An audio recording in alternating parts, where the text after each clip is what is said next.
बार एक औरत अपने घर से बाहर कुछ काम से बाहर जा रही थी। उसने अपने घर के सामने सफ़ेद लंबी दाढ़ी में 3 महात्माओं को बैठे देखा। वो उन साधुओं को नहीं पहचानती थी। उसने उन साधुओं से कहा, मैं आप लोगों को नहीं पहचानती, बताइए क्या काम है।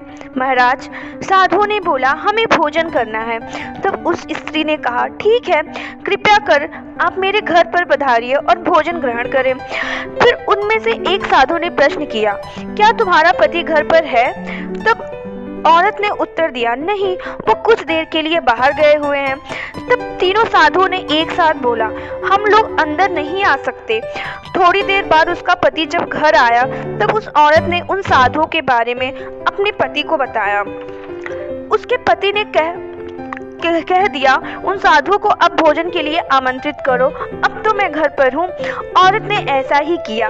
वह उन साधुओं के समक्ष गई और बोली, साधु महाराज, अब मेरे पति घर पर आ गए हैं, कृपया आप लोग भोजन पर पधारिए।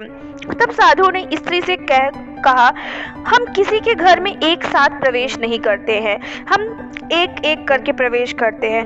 औरत ने आश्चर्य से पूछा, क्यों महाराज? बीच में खड़े साधु ने बोला, पुत्री, मेरे दाईं तरफ खड़े साधु का नाम धन है और बाईं तरफ खड़े साधु का नाम सफलता है और मेरा नाम प्रेम है। अब जाओ और अपने पति से विचार विमर्श करके बताओ कि तुम इन तीनों में से किसे पहले बुलाना चाहती हो। औरत अंदर गई और अपने पति से सारी बात चर्चा की। पति बेहद खुश हुआ और बोला, वाह, आनंद आ गया, चलो जल्दी से धन को बुला लेते हैं और फिर कभी पैसों की कमी नहीं होगी, हम जो चाहेंगे वो खरीद लेंगे, सुख ही सुख होगा जीवन में। औरत बोली, क्यों ना हम सफलता को बुलाते हैं, उसके आने से हम जो करेंगे वो हम उस काम में हम सफल हो जाएंगे और देखते देखते धन दौलत के मालिक भी बन जाएंगे। फिर पति बोला, हाँ, तुम्हारी बात तो सही है, पर इसमें हमें बहुत मेहनत करनी पड़ेगी। मुझे तो लगता है धन को डायरेक्ट बुला लेना चाहिए। क्या मतलब है मेहनत करने का? थोड़ी देर बाद उनकी बहस चलती रही। वह किसी निश्चय पर नहीं पहुंच पाए और अंततः निश्चय किया, वह साधुओं से यह कहेंगे कि धन और सफलता में जो भी पहले आना चाहे वह आ जाए। औरत झट से बाहर गई और उसने आग्रह किया साधुओं के सामने और कह दिया, साधु महाराज, आप सफलता और धन में से जो कोई भी आना चाहे वो पहले आ सकता है। उसकी बात सुनकर साधुओं ने एक दूसरे की तरफ देखा और बिना कुछ कहे घर से दूर जाने लगे। औरत ने साधुओं को रोकते हुए कहा, अरे साधु महाराज, आप लोग इस तरह वापस क्यों जा रहे हैं? तब साधुओं ने उत्तर दिया, पुत्री, दरअसल हम तीनों साधु इसी तरह द्वार द्वार जाते हैं और हर घर में प्रवेश करने का प्रयास करते हैं।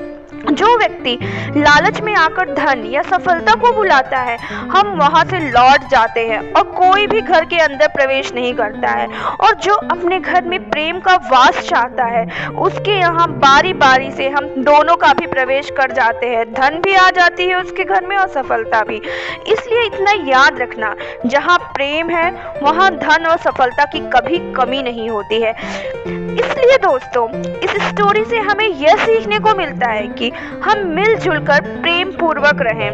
फैमिली, फ्रेंड्स, रिश्तेदारों के साथ, सभी के साथ प्रेम पूर्वक रहें। अगर हम अपने जीवन में सुख, शांति और समृद्धि चाहते हैं, सबसे पहले हमें प्रेम पूर्वक एकता के साथ रहना होगा।